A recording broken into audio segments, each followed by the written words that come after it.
বন্ধুরা, আশা করি তোমরা সবাই ভালো আছো, আমিও ভালো আছি। তো আজকের ভিডিওটা এখান থেকে শুরু করছি। আজকে হলো রবিবার আর এখন বাজে 12:30টার মতো। তো আজকের ভিডিওটা এখান থেকে শুরু করছি। তো এই দেখো রান্না টান্না করছি। আর ওই যে পাশের ঘরে দিদির মা এসেছে, তো মাসিকে বললাম কি মাসি তুমি আজকে আমাদের ঘরে খাবে, তো মাছ রান্না করছি। আর হলো তোমার একটা সবজি বানাবো, পটল ভাজি করবো, তো তোমাদের দেখাচ্ছি, দাঁড়াবে একেবারে।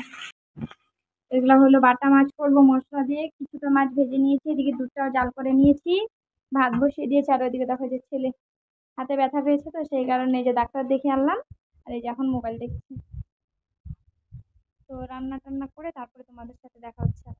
এখন এই যে পটল ভাজা আর মাছ ভাজা হয়ে গিয়েছে। যে এগুলো হলো চিংড়ি মাছ, এগুলো ভেজে নিচ্ছি। এগুলো আর কি এই যে সবজি দিয়ে করবো। গিয়েছে তোমাদের সাথে পুরো রান্নাটা শেয়ার করিনি। এই যে মশলা দিয়ে মাছ করেছি, মাছ ভাজা, পটল ভাজা, আর এদিকে আছে এই যে চিংড়ি মাছ দিয়ে এসে করেছি, একটা সবজি করেছি, আর এই যে ভাত। তো একদম খাওয়া দাওয়ার পরে তোমাদের সাথে দেখা হচ্ছে।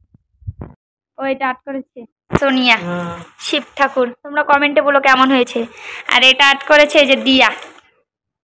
কি এটা জগন্নাথ ঠাকুর, সুন্দর। এই যে সুদীপ মাসিকে বলেছে আমাদের ঘরে খেতে,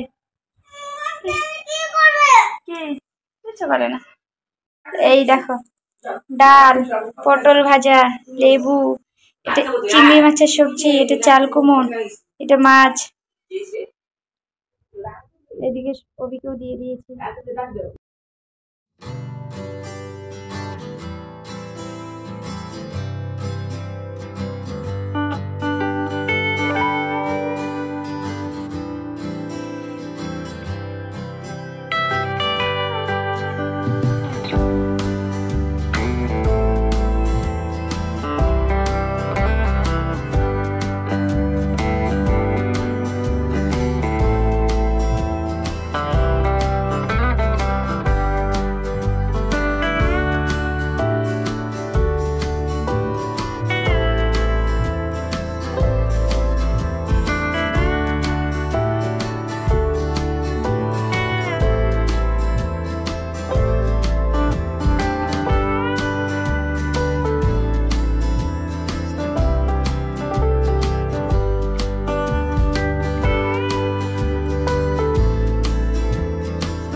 এখন এই যে রান্নাঘরটা সব পরিষ্কার করে নিয়েছি খাওয়া দাওয়ার পরে, বাসনও ধুয়ে নিয়েছি, এদিকে গ্যাস ট্যাস মুছে পুরো পরিষ্কার করে নিয়েছি। এখন আর কি ছেলেকে ঘুম পাড়িয়ে দেবো।